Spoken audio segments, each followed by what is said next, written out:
Bienvenue au 31e Festival international du film d'amour de Mons en partenariat avec TV5 Monde. Bonjour Marc Zinga. Bonjour. Je suis ravi de vous accueillir. Vous êtes belge, Ouais. révélation nominée au César, bientôt dans le prochain James Bond à l'affiche d'Ac Allah, bénisse la France d'Abdel Malik. Tout à fait, Vous êtes ouais. partout et j'allais dire c'est un peu un rêve qui se réalise.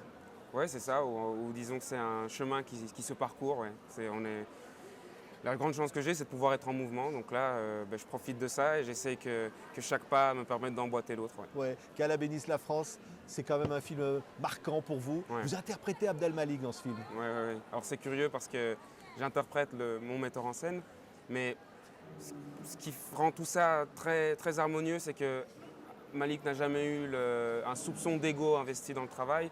Et puis là où moi je suis vraiment gratifié dans ce travail, c'est que c'est un projet militant, quoi. C'est un projet qui veut parler aux gens de ce que les gens vivent, de la société, des questions qu'on se pose, des peurs qu'on a.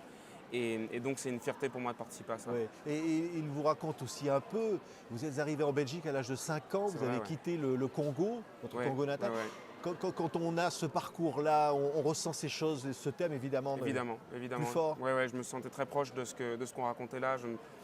J'ai un parcours très proche de celui de Malik, et donc d'autant plus mon investissement était entier, quoi. Ouais. Ouais. Ça a été difficile le parcours ici, se retrouver venant du Congo, se retrouver en Belgique. J'ai eu la chance d'être très bien entouré, d'être très bien guidé, et donc j'ai pu et je fais, disons, mon petit bonhomme de chemin, et voilà, j'ai la chance de rencontrer des gens bien, d'être en bonne santé, Ouais. d'avoir les moyens d'avancer. Ouais. C'est extraordinaire parce que je pense que vous rêviez enfant de faire ce métier-là. Ouais. Depuis très jeune, ouais, j'ai toujours voulu faire ça. Ça part d'abord du jeu, l'amusement, et puis l'envie de raconter des histoires. Et puis on se reconnaît tellement dans ce qu'on voit à la télé, au cinéma, au théâtre, qu'on a un moment envie de passer de l'autre côté. C'est vrai que j'étais un spectateur qui avait besoin de redonner la même émotion que j'ai reçue. Ouais, ça a commencé comment? Une comédie musicale enfant, non? Oui, tout à fait. Hein? Ouais, vous êtes bien renseigné.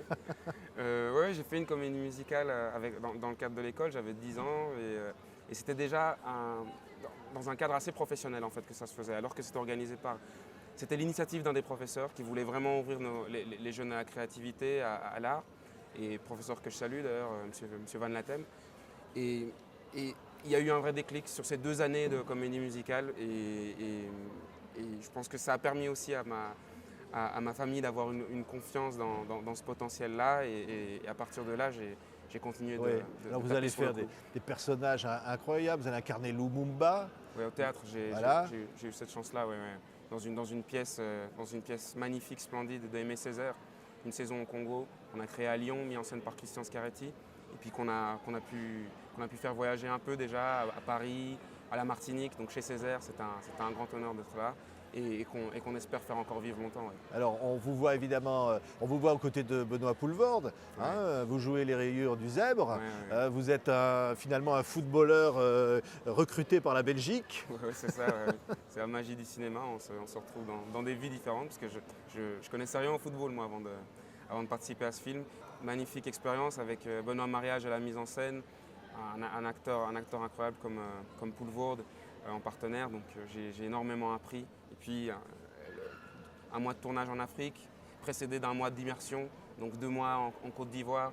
C'était une expérience bouleversante pour moi. Ouais. Alors Olivier Gourmet, là, ça s'appelle Jamais de la vie de Pierre Jolivet, qui est présenté ici donc, au Festival du film d'amour. C'est un thriller, c'est un homme frappé par la solitude, la fin d'une carrière, et finalement la vie le rattrape. C'est ça. C'est l'histoire d'un héros ordinaire qui est interprété brillamment par Olivier Gourmet.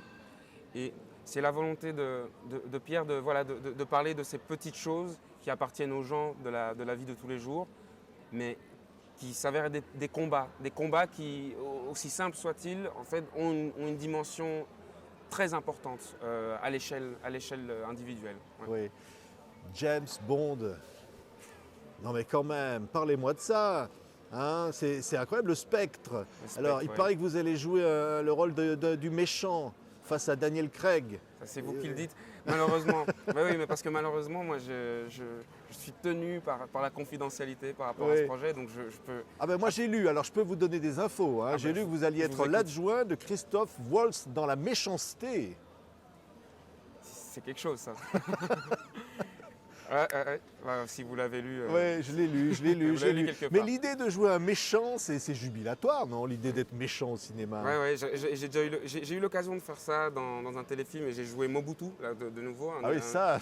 J'avais joué Lumumba, j'ai joué Lumumba après au théâtre, mais avant ça, j'avais fait Mobutu. Et c'est vrai que pour un acteur, c'est vrai que l'antagoniste méchant, c'est vrai qu'il y a c'est un travail particulier, c'est une recherche particulière, et donc c'est toujours un plaisir de pouvoir aller explorer des pistes de notre Enfin, artisanat. bon, imaginons qu'on vous trouve à l'affiche du prochain James Bond. Oui. C'est un rêve, James Bond, quand même, pour totalement. un gamin. Vous Ouais. avez rêvé devant l'agent 007 ou pas? Totalement, mais oui, cette franchise est mythique, c'est le grand divertissement de cinéma à une échelle internationale, donc c'est une chance incroyable, c'est une surprise immense, et encore une fois, c'est un encouragement, quoi, comme des formes de reconnaissance qu'on peut avoir sur le parcours. Et donc voilà, je me sens un peu sur un nuage. Oui, qu'on part d'une comédie musicale jouée ici à Bruxelles, enfant, puis on se retrouve à Hollywood à jouer James Bond. C'est ça? Quel chemin, oui, c'est vrai. Oui, en tout cas, il y a de ça, oui. Ce sont deux points du parcours, en tout cas, c'est vrai. Et entre les deux, il y a eu énormément de choses qui ont été très enrichissantes et beaucoup d'apprentissage, et donc j'espère continuer à apprendre. Oui, on apprend toujours, c'est-à-dire que quelque part, on le disait au début, on réalise des rêves de gamin. On reste gamin finalement, parce qu'être au cinéma, c'est jouer, c'est bien ça, c'est jouer. C'est le jeu, donc c'est garder une connexion à la sensibilité d'enfant, et si possible, transcender ça, apporter à ça une dimension de réflexion sur le monde, parce que c'est aussi ça qu'on essaie de faire dans la dynamique artistique, c'est de donner un miroir au monde, de réfléchir sur ce qu'on est, sur pourquoi on est comme on est, pourquoi on fait ça, et que ce soit dans des films qui se veulent engagés ou même dans des divertissements. De jamais oublier d'où on vient, quoi, en l'occurrence. C'est ça? Oui, peut-être aussi à un niveau... Alors ça vaut un niveau individuel quand on se retrouve face à des projets d'une telle dimension, quand on se retrouve face à l'exposition médiatique et autres, et même face à ce qu'on pourrait appeler la réussite, entre guillemets. Mais je pense aussi oui, que le travail artistique cherche à rappeler effectivement aux spectateurs, voilà, ce qui nous constitue. Merci. Et c'est depuis toujours, je pense que l'humain a besoin de ça depuis les peintures rupestres, quoi, vous voyez. Donc, Absolument. Merci beaucoup, Marc Zenger. On était qui vous vraiment remercie. ravis. C'est le Festival du film d'amour en partenariat avec TV5 Monde. On était ravis de vous recevoir ici à Mons. À bientôt. À bientôt, merci.